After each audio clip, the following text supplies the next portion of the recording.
Olá, tudo bem?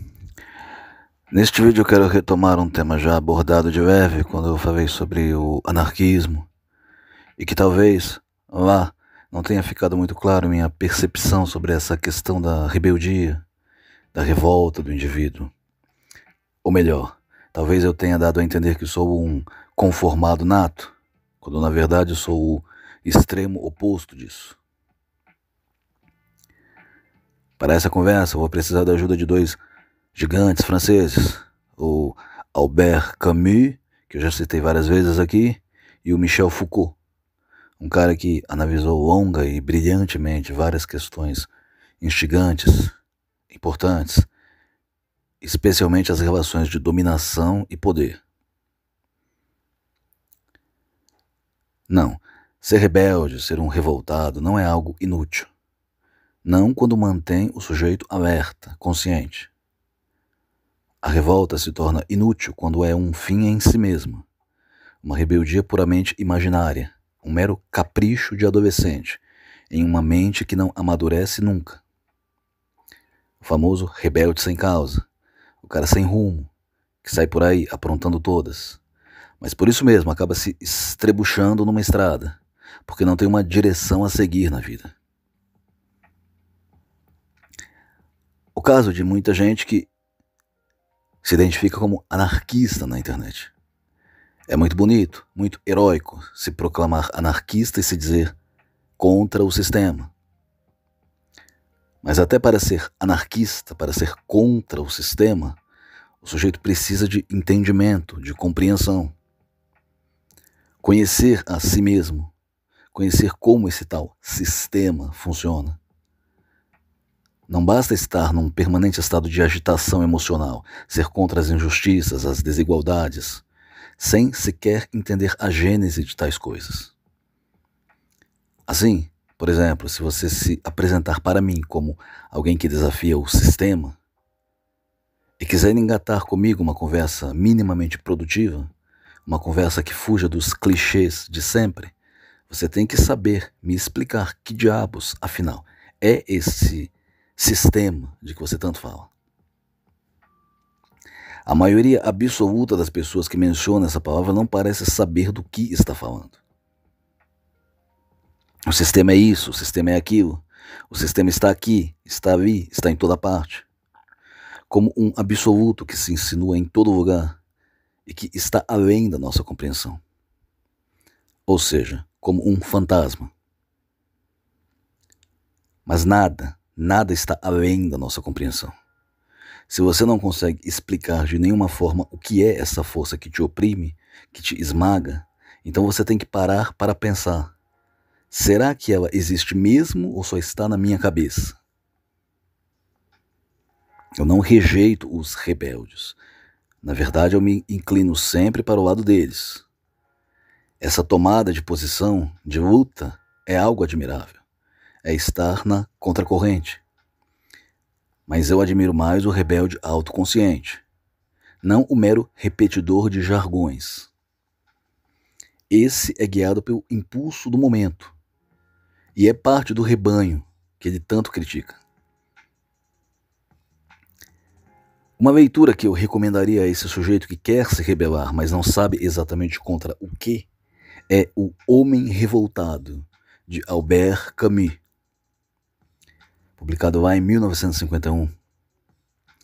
Nesse livro, que na verdade é um longo ensaio, Camus parte lá de longe, lá dos tempos antigos, para explicar o desejo de revolta do indivíduo como um grito, uma tentativa desesperada de compreensão em um mundo sem sentido, sem lógica.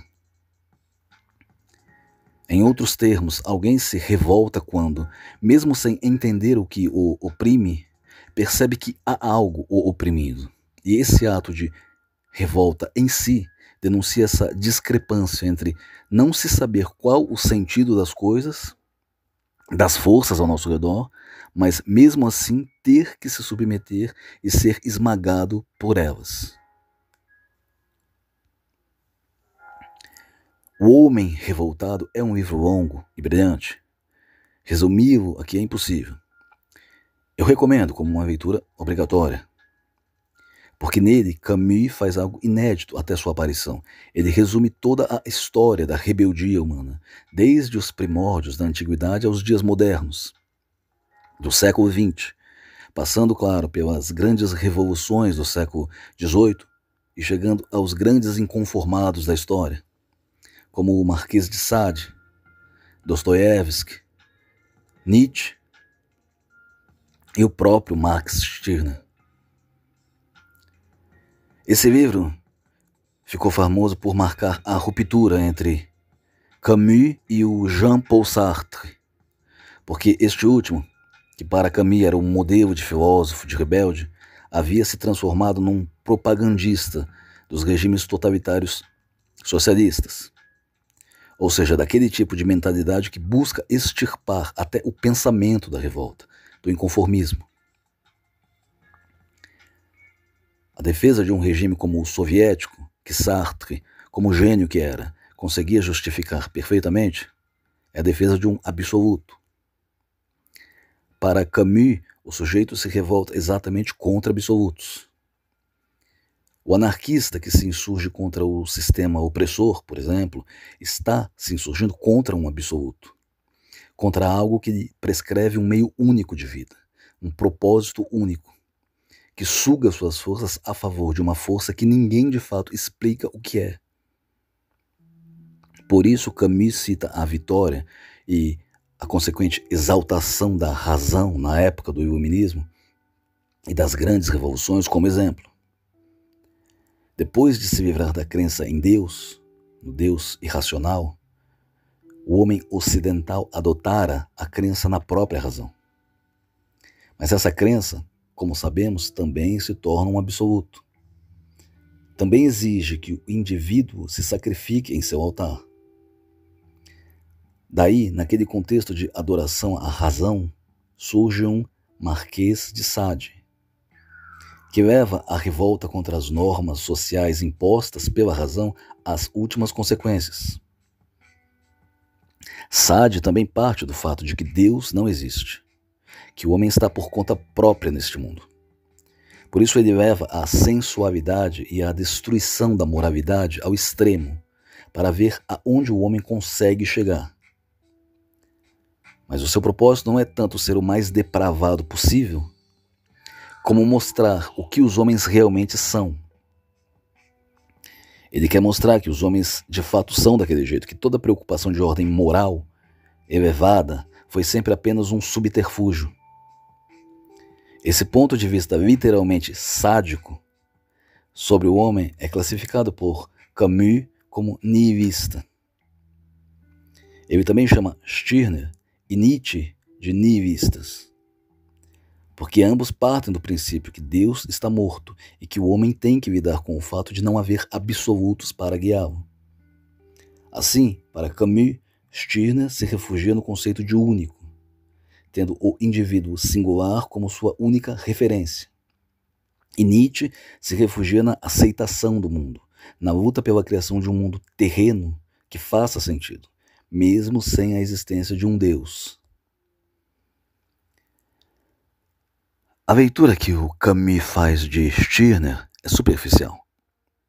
Eu já disse várias vezes e repito novamente, o único não é nem pode ser um absoluto.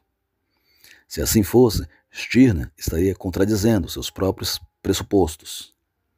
Não, o único, o sujeito único, é algo limitado, provisório, temporário, e que sabe que existem outros sujeitos únicos no mundo, ao redor dele. Camus, infelizmente, interpreta o egoísmo de Stirner como uma idolatria do ego, como um egocentrismo. O único não idolatra a si mesmo. O único sabe o que ele é, e é a sua única referência. Mas ele não é Deus para si mesmo. Ele é a própria negação da necessidade de um Deus. Tirando isso, a análise de Camus sobre o niilismo moderno é certeira. O sujeito acaba tendo dois caminhos depois da morte de Deus. Ou ele cria um novo caminho para si mesmo em meio aos escombros, ou ele se entrega ao desespero puro e simples. Um autor com quem Camus muito se identifica é o russo Dostoiévski. Pois Dostoiévski, mesmo sendo cristão, também vive nesse mundo onde o Deus absoluto está morto. Então ele se apega ao ser humano, na crença no ser humano, na sua capacidade de, mesmo sem Deus, ter consciência de que nem tudo pode ser aceito, nem tudo pode ser permitido. Para Camus, Dostoiévski propõe uma filosofia de aceitação da vida, e amor e tolerância pelo ser humano. O que separa os dois é que o escritor francês não acredita em Deus, mas para ele, o homem também tem que construir uma doutrina afirmadora da vida, a partir do reconhecimento do que é e da sua necessidade dos outros homens. Camus também aborda a revolta do artista contra o absurdo. Para ele, o artista é aquele que se sai melhor quando se dá conta da falta de sentido de todas as coisas, porque através do seu impulso criador, ele aceita o mundo, ele remodela o mundo através da sua criação. É aquilo que ele entende como uma rebelião produtiva. O artista coloca o seu inconformismo a serviço de uma obra que o ocupa, o preenche e também o transcende. Pois a obra dele se transmite aos outros. A obra sobrevive a seu criador.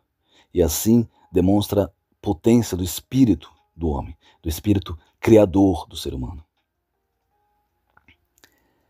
Um outro ponto a se destacar no Homem Revoltado é o quanto, para Camus, a revolução calcada em princípios absolutos leva à imposição do terror. Seja na época do Iluminismo, que, como sabemos, culminou numa era de extrema violência na Europa, seja no século XX, quando a tentativa de reforma da sociedade com vistas à implantação de um Estado justo, igualitário, ou simplesmente um Estado que beneficiasse e melhorasse a vida de todos os cidadãos, levou à implantação dos regimes totalitários, 1000 vezes piores que o absolutismo, já que supostamente ancorados em um ideal de libertação do homem. Camus é um pensador da ética. Sua preocupação central é a ética, que o indivíduo precisa se estabelecer e se apoiar nela, depois que se dá conta que, sim, tudo é absurdo, mas ele tem uma vida para viver, está aqui para viver, e precisa se dar conta que outros estão aqui ao lado dele, que o bem-estar desses outros é compatível com o seu, e que para criar um ambiente onde a vida seja possível, certas coisas, certas condutas não podem ser aceitas. Para Camus, a principal dessas coisas é o assassinato de outros homens, que é algo simplesmente indefensável. Para ele, assim, a revolta, a rebeldia é fundamental, porque todo conformismo é necessariamente uma aceitação da imutabilidade das coisas. Mas as coisas não são nem podem ser imutáveis. Se elas assim fossem, ninguém nunca se revoltaria. Nós seríamos um mundo de conformados. Mas não, a revolta ocorre porque você percebe que há algo a ser feito. Há um caminho para a tua ação. Mas você precisa saber o que é esse algo, o que é esse caminho. Se tua revolta é contra um absoluto, você não pode instituir outro. Você vai cair no mesmo erro que condena. A revolta contra absolutos só pode ter como corolário lógico a instituição de uma perspectiva não absoluta. Assim, por exemplo, a razão que substituiu Deus, ou o humanitarismo que substituiu o cristianismo. As mesmíssimas injustiças que se praticam em nome de uma coisa se fazem em nome da outra. Porque em ambos os casos, o sujeito entrega o seu poder de decisão, a sua liberdade, num altar, em nome de algo que não veio dele mesmo. Já a revolta nasce no indivíduo mesmo, é natural nele, é uma condição para ele se reconhecer como indivíduo. Assim, o que ela pode querer só pode ser limitada e provisória, como esse próprio indivíduo. Camus rejeita assim, ao mesmo tempo, todo absolutismo e todo niilismo, todo desespero, toda rebelião que institui uma nova forma do que critica e toda revolta sem propósito. De se lamentar que ele não tenha se dado conta de que está muito próximo de Stirner nesse sentido. Para este último, quando o sujeito se dá conta que Deus, o absoluto, não existe, ele está sozinho. E essa percepção é, na verdade, a fonte da rebelião suprema, porque todas as ideias, todos os conceitos além do homem, que submetem o homem a seus caprichos, desaparecem ao mesmo tempo. Stirner é o rebelde supremo. Ele não institui um absoluto, o ego, pairando acima de todas as coisas. Não há nada para ser idolatrado em Stirner. Tente criar um sistema, um manual de conduta baseado nas ideias de Stirner. Você não consegue. Ao entregar o sujeito a si mesmo, a fazê-lo entender que até aquele momento de libertação o indivíduo estava a serviço de forças, coisas exteriores a ele, e ideias são coisas, são objetos mentais. Agora o homem está entregue a si mesmo, a seu nada criador. O nada do qual sai, ou pode sair, qualquer coisa, todas as coisas. O sujeito pode assim tomar qualquer atitude, pode continuar conformado, não querer mudar nada, pode se tornar um rebelde com ou sem causa, pode se tornar um artista, um líder, um político, um ditador, ou pode mesmo se tornar um grande nada, uma negação ambulante. O que realmente importa é que toda e qualquer coisa que ele se tornar é um produto dele mesmo, uma criação dele mesmo. Ele não tem mais desculpa, não pode mais apelar a Deus, nem a forças ocultas. Não pode mais pretender crer no absoluto. Sabe que tudo que ele fala e crê sai dele mesmo. E desse modo o sujeito pode, como Camus, criar toda uma ética, que não parte mais de uma visão moral inquestionável, mas parte dele mesmo, de um sujeito falível, mortal, temporário. Mas como Camus fez uma leitura superficial de Stirner, ele não se deu conta que os dois são tão próximos. Agora eu vou chamar na conversa outro francês, Michel Foucault, um pensador especialmente famoso no espectro da esquerda, e que abordou, num contexto moderno, vários temas que ou a filosofia havia deixado de lado ou havia tratado de forma superficial por muito tempo. A obra de Foucault que me interessa aqui é A Microfísica do Poder. Esse livro é, na verdade, uma coletânea de ensaios, debates e outros textos onde Foucault trata da questão do poder e também das possibilidades de resistência na vida do homem moderno. É uma leitura essencial para quem pretenda entender como se dão as relações de poder. Já que a rebelião é um sintoma de revolta contra um poder, contra uma força exterior qualquer, importa saber se o sujeito está de fato se rebelando contra algo sólido ou apenas contra um fantasma em sua cabeça. No conceito de microfísica do poder, Foucault critica a análise tradicional que se faz das estruturas de poder. Aquela visão que o poder existe como algo isolado, que está concentrado nas mãos de uma ou de poucas pessoas. Essa é uma perspectiva muito popular. Muitos dedicam todo o seu tempo a uma luta inglória contra esses supostos poderosos que estão por aí, em algum lugar, controlando e manipulando todos os outros. Os famosos Illuminati. Mas para Foucault, a microfísica do poder implica que o poder se exerce em toda parte, em todas as relações humanas, e ele não está em uma pessoa, uma autoridade qualquer. Ele não é um ser, uma entidade. Ele só existe enquanto é exercido, como um processo. Poder é ação. Numa relação inteiramente neutra entre duas pessoas, uma relação imaginária, onde não exista hierarquia ou dominação de nenhuma espécie, não existiria poder. O poder só aparece nessa relação com a dominação, a prevalência de um sobre o outro. Seja por qual motivo for, seja porque um é mais rico, mais inteligente, tem mais iniciativa, ou simplesmente porque um dos lados é naturalmente dependente.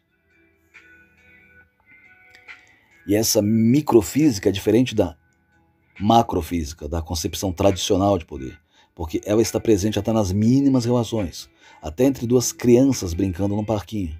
E as relações mais amplas entre, por exemplo, o governante e os governados são apenas um reflexo maior do que já ocorre na esfera limitada das relações individuais.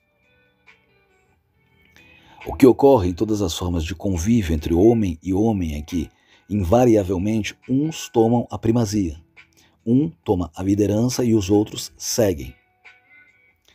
Alguém vem e se dispõe a dar o exemplo de rebeldia e os outros, a maioria dos demais, só segue esse exemplo. Mas daí se segue que esse ato em si não precisa comportar nenhum tipo de reflexão. Quem segue, quem é conduzido, não faz literalmente nada além de deixar de exercer o seu poder sobre o líder, sobre os demais.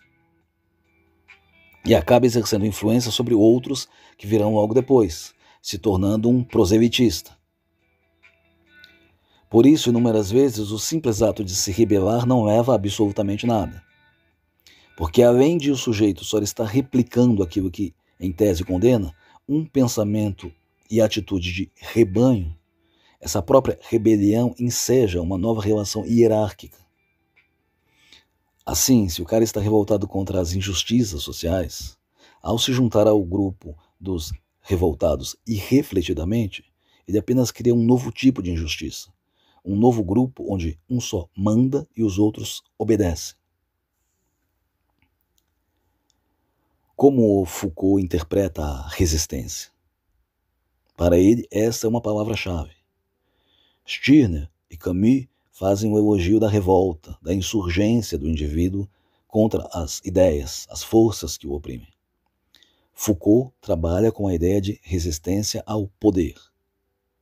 Uma vez que o poder só existe quando exercido, na relação onde ele aparece, sempre existe uma reação, sempre existe um nível maior ou menor de resistência. Por exemplo, na relação de siga o líder, existe sempre aquele lado do sujeito que se insurge contra esse ato. Porque mesmo é que eu estou seguindo esse cara. Ele realmente vai me levar a algum lugar ou estou só perdendo meu tempo ou me iludindo de ser parte de algo, de lutar por algo? Essa é a pergunta que o sujeito se faz. Da mesma forma, na escala maior entre os governantes e os governados, como não existe uma hierarquia celestial absoluta que colocou um numa posição superior e os demais aos seus pés, os governados podem perfeitamente bem se insurgir e inverter totalmente a relação. Na sociedade, eu já disse várias vezes, o sujeito não é mera vítima. Ele é influenciado, mas também pode influenciar.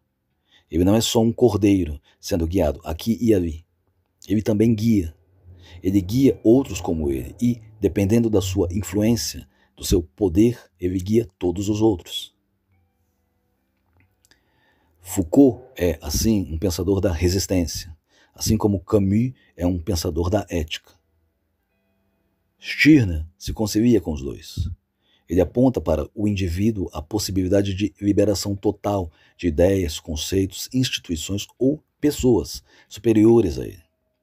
Ele livra o indivíduo por completo do jugo dessas forças que o esmagam, mas que são só uma ideia fixa na cabeça dele. Para Foucault, o poder não é uma mera ideia fixa, ele está nas relações de homem a homem. Ele aparece como um produto inevitável dessas relações.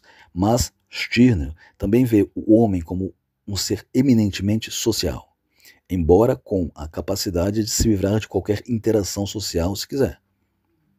No caso deste último, nas relações de cunho egoísta entre dois homens, o poder de certa forma se equilibra, porque cada um tem sua vontade satisfeita. No caso de Foucault, nunca haverá esse equilíbrio perfeito, sempre haverá uma forma de resistência ao poder.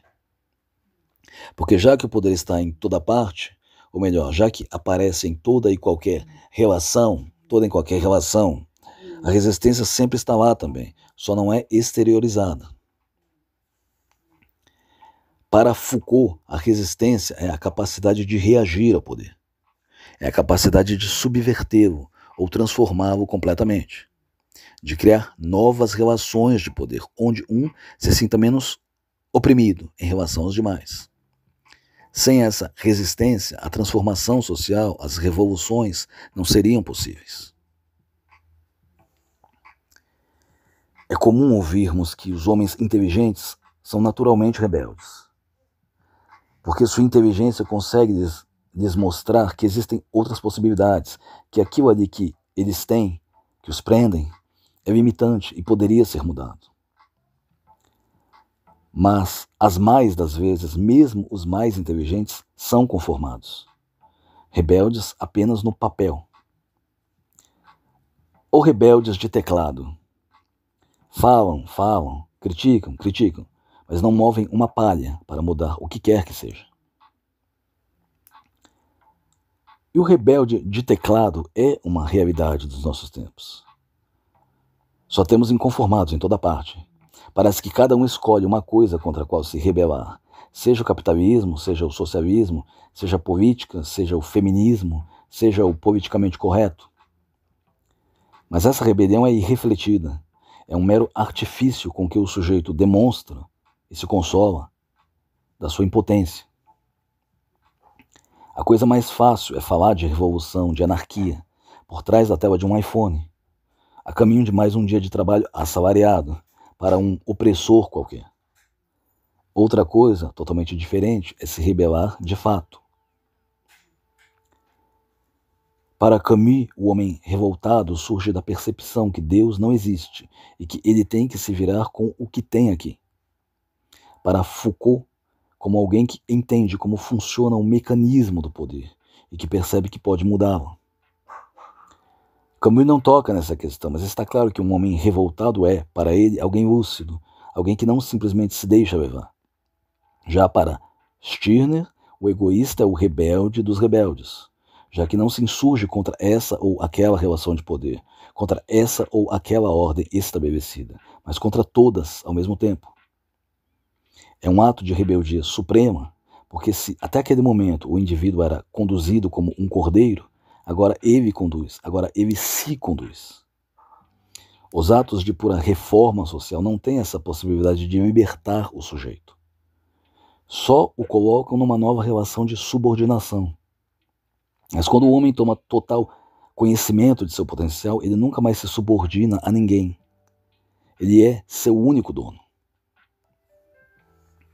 Isso é importante se entender quando tentamos compreender a necessidade humana de rebelião. Contra o que você está se insurgindo? Contra a desigualdade social? O domínio de homem sobre homem?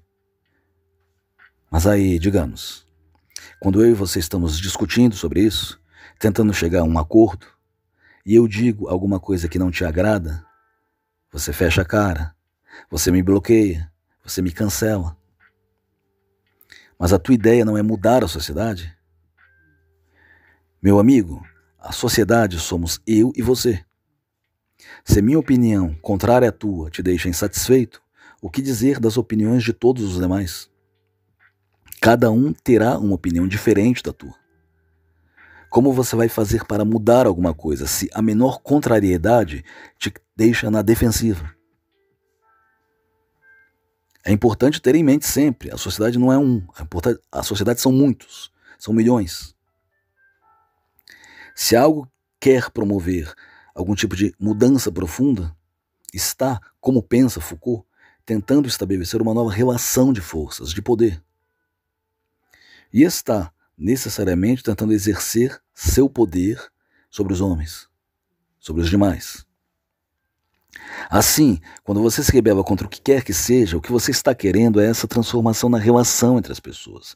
Você quer remodelar o mundo de forma a fazer com que você possa, nele, exercer seu poder de forma plenamente satisfatória. Um exemplo típico, a revolta contra o capitalismo. Esse sistema é opressor e transforma tudo em mercadoria, certo? Isso é inegável. Mas qual a alternativa razoável que se oferece, além do socialismo?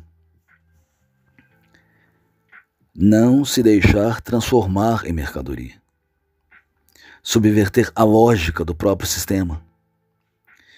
Se ele te ensina a viver exclusivamente por dinheiro, pela posse de coisas, ao viver por outras coisas, ao viver de modo não materialista, você já está reagindo a ele.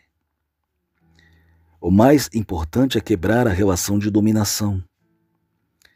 Mas você não vai conseguir isso reproduzindo em escala micro o que o sistema faz na escala macro. Se você simplesmente cria uma nova relação de mercado vendendo a ideia de rebelião, de anarquia, o capitalismo só vai te agradecer. Como inúmeros caras na internet lucrando em cima da ideia de que são inconformados, ou seja, vendendo uma falsa ideia de rebelião enquanto tentam enriquecer, de acordo com a lógica de mercado. Tanto para Stirner quanto para Camus e Foucault, a revolta ou a resistência só tem sentido quando levam a outro estado de coisas. Isso requer conhecimento, equilíbrio e compreensão do sujeito. Não basta ser um rebelde sem causa, um revoltado que paga R$200 numa camiseta com o símbolo da anarquia. Isso é um mecanismo qualquer de compensação, não uma verdadeira revolta. Para Camus, o sujeito revoltado se insurge, assume uma posição, se livra do desespero. Para Foucault, ele vai e ressignifica toda a relação de poder. E para Stirner, ele simplesmente ressignifica toda a existência. Se até o ponto de sua libertação viveu para seguir e servir a ideias, agora são as ideias que servem a ele.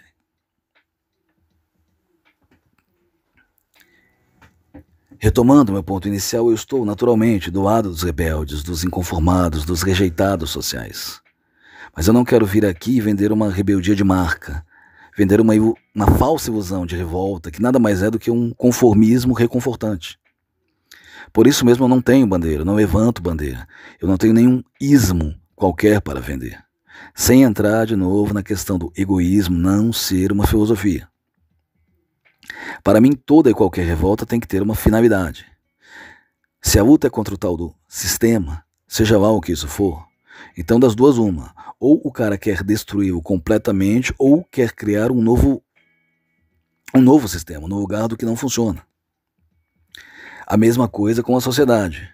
Se o sujeito quer mudar a sociedade, é porque ele quer instalar um novo tipo de sociedade. Mas aí ocorre que nessa nova sociedade ele criará novas relações de poder. As pessoas não ficarão simplesmente festejando e cantando uma ao lado da outra, num filme da Disney, num delírio coletivo eterno. Não, as pessoas terão que viver, que trabalhar, e nesse processo uns se sairão melhor que outros, uns guiarão e outros seguirão. Importante é saber o que se quer. Eu já disse aqui e repito, a sociedade é o que é. Eu só vejo como real alternativa a tomada de consciência, tomada de posição individual. Mudança de grupo é a instituição de novas formas de dominação. Mas como indivíduo cônscio e livre, ninguém pode de fato te dominar. Eu reconheço na rebeldia isso, essa vontade de o sujeito se insurgir, principalmente de ele viver uma vida plena, menos mecânica, menos insatisfatória. Senão, a rebeldia não dá em nada. Precisamente porque o cara termina repetindo os mesmos erros que critica. Enquanto não formos totalmente livres eu digo, das ideias fixas em nossa cabeça, toda rebeldia será apenas sintoma de um inconformismo, sem resultado real algum.